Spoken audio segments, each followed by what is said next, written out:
Hey everyone, I hope you're all doing well today. This time we are going to be looking at my top 5 books for 2022. So I've read a lot of books in the recent years, and this year I've read a bunch of different types of books, mostly novels at this point. So a lot of these are going to be pulled from the books that I've just read in 2022, and yeah, these are the best of the 5. These are the best 5 that I've read so far. So the first one up is Silent Hill: The Terror Engine. This is from the Landmark video game series, and I think it's probably the best one from the series. Overall, I didn't like the Landmark video game series too much. I thought it was a bit too academic for me, and I probably could have swapped this one out with the Doom book, but, there was something about this one that kind of stood out for me. I can't really put my finger on it, but I think you wouldn't go wrong by choosing either this one or the Doom book. So this book covers pretty much the entire series of Silent Hill. It focuses heavily on the games that kind of connect together, those that either share the same storyline or they kind of influenced each other. So like 1, 3, that sort of thing. Silent Hill 2 does get covered kind of on its own, but it's one of those games that probably should have been in its own book. Bernard had a bit of a big task here trying to cover everything all at once. I think he did a pretty good job of it, and he did try to keep it less academic than the other ones. He doesn't dive too deep into stuff, but it is a really fun book to read.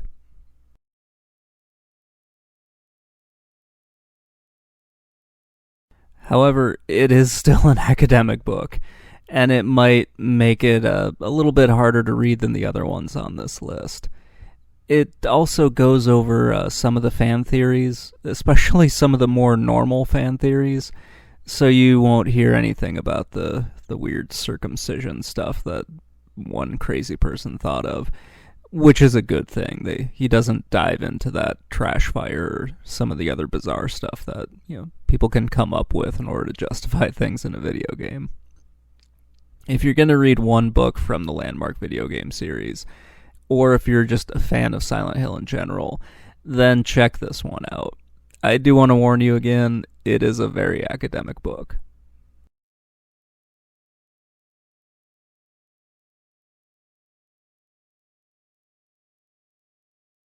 Next up, we have Back Into the Storm by Bill Hurd. This one is great. If you are a fan of Commodore computers, or if you want to read just a fascinating story about someone's life, then this is definitely the book for you. This covers Bill Hurd's time at Commodore. It also covers some stuff up to when he got there, and a little bit of after he left as well.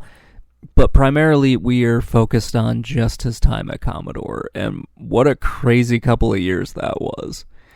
He talks about working on the Plus4 computer and the C128 computer the most. And, he also goes over his issues with management on both projects. I found that part to be very interesting as well, because it kind of mirrored some of the stuff that I was having when I was dealing with management at my former job.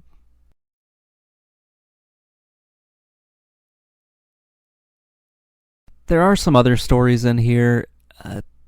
They're ones that I've read before, and it was nice to kind of see another side of it. It sort of corroborated a lot of what other people had said about certain things going on at that time, and Bill's pretty candid about what was going on and some of the things that he did wrong, and most of the stuff that everybody else, especially management, was doing to him. It's nice to kind of read something that goes, okay, yeah, that's definitely what happened. Because you sometimes read a story where somebody tries to clean stuff up to make themselves look better or something like that. And in this case, Bill just confirms that Commodore's management was kind of crap at the time that he was there.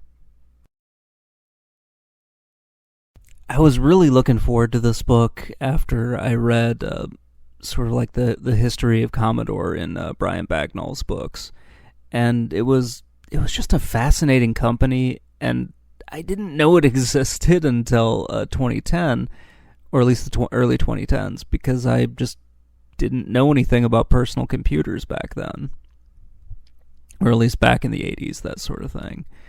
And it's a very interesting company. It created like something very iconic, and then kind of just squandered its success and squandered the potential of another chipset. And to hear Bill tell his story about working there was really great. He has just a wonderful story to tell. I think there's a lot that you can learn from this. It's just wonderful. If you're interested in the history of Commodore, or if you just like hearing stories about the computer industry from the 80s, then Back Into the Storm is a great book. Definitely check it out if that's what you're into.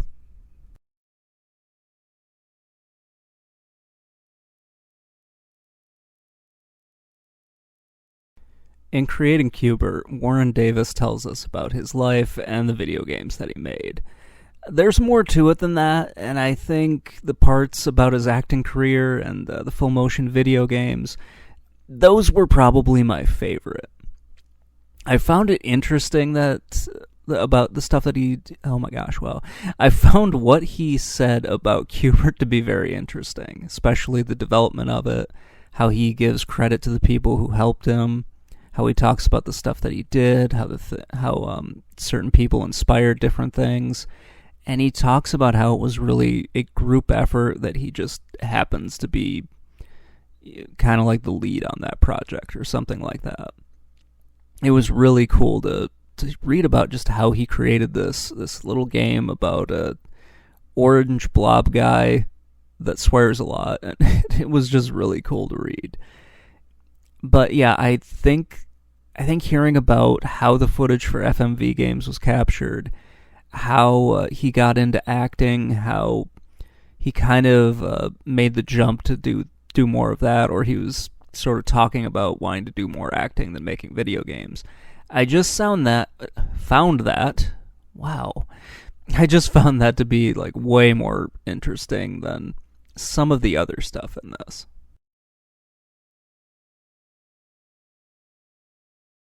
When I picked up this book, I didn't know that I would be talking about Warren's acting career. I figured he might have ended up in some of the FMV games, because that just sort of happened every once in a while, especially given where he was working.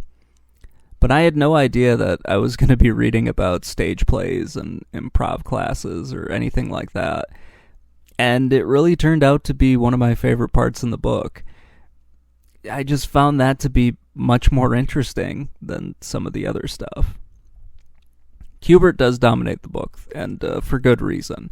It is kind of the most iconic game that Warren made. It's the one that has had the most staying power. And again, like I mentioned, he gives credit to all the people that helped him in this. And I just thought that was really nice to see that in here. And it kind of points to how good of a person Warren is. I really can't say enough good things about this book. Even writing this out and kind of talking about just the brief account of it that I have here, I started remembering all these other things that I liked about it, and I wanted to talk more about it, but I have a full video on this, and I've got another article that I've written solely on creating Q*bert.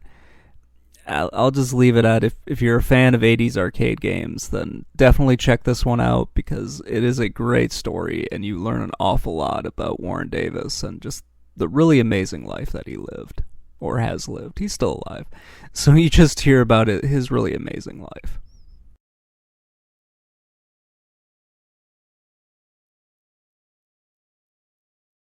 Disrupting the Game by Reggie Fils-Amie it's a fun book. It's got a lot of information in here.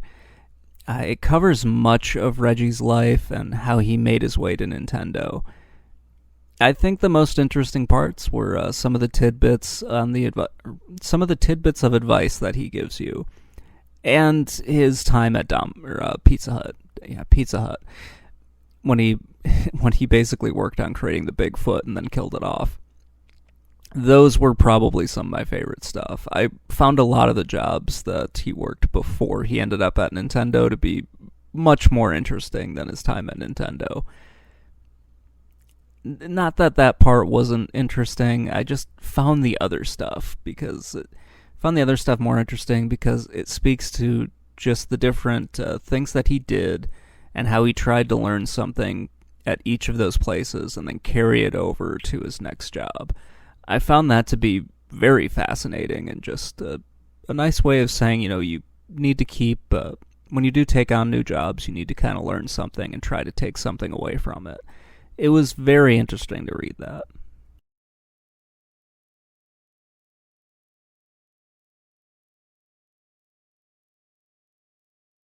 The bits of advice on kind of career advancement, I'll call it that, they're kind of sprinkled throughout the book, so you don't have to really read this in order to get them. You can kind of skip around, and they are pulled out from the actual text. They're in their own little boxes. And I think they're very helpful. You can learn a lot from what Reggie is saying in this book, and you can learn a lot from the things that he talks about, especially in the advice sections. It's just very interesting to read some of that stuff. Even if I wish there was more in this book, because it is relatively short. There were two things that I wish he had covered more, and that was sort of the marketing and the issues with the Wii U. He doesn't really get into that. He kind of glosses over it. He also doesn't really talk much about his time at GameStop. I wish that one had been discussed more, but I kind of understand why he didn't. He wants to focus more on his successes, especially at Nintendo, and he doesn't really want to bring up the Wii U and how that didn't work out. He does mention it, but he doesn't really get into it. And with GameStop, he doesn't really get into that. I'm guessing probably because there are legal reasons why he can't get into it.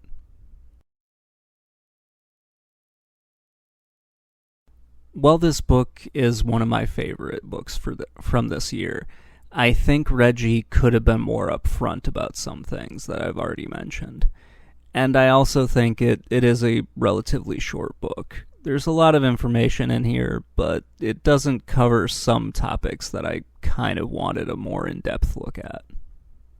So check this one out if you want, but this is the one on the list that you can read it or not. You can easily skip it, and I don't think you're missing too much.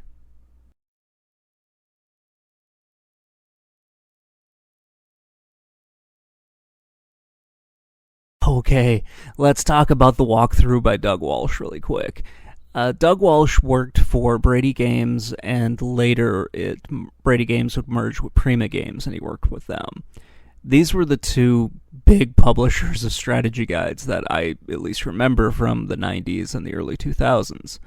Mostly I remember them for seeing the guides on Madden and wondering why those guides exist. And Doug kind of answers that question here. He gives a lot of insight into the business of strategy guides, especially regarding why some games get guides and others don't, and that kind of has to do with the weird deals that both Prima and, well, I'm assuming Prima was signed these as well, but definitely Brady Games. Most of his account involves Brady Games. You also hear kind of about the delicate balance between telling too much in the guide and not trying to spoil things, and also being as comprehensive as possible. And you also hear a little bit about the censorship from the developer and the publisher, because they can kind of tell you, don't include this, or don't spoil the ending, which kind of makes it hard to write a guide when you want to explain, hey, this is what happens in the game, but you kind of can't for legal reasons, because you don't want to damage your relationship with that publisher or developer. Reading this book really helped me out a lot when I was beginning my own freelance writing career. It was also very interesting to hear, some of the history about the strategy guide business. If you're interested in learning a little bit about the history of Brady and Prima games, then this book is definitely for you. It is a lot of fun to read. It was very, very insightful. I just really enjoyed this book.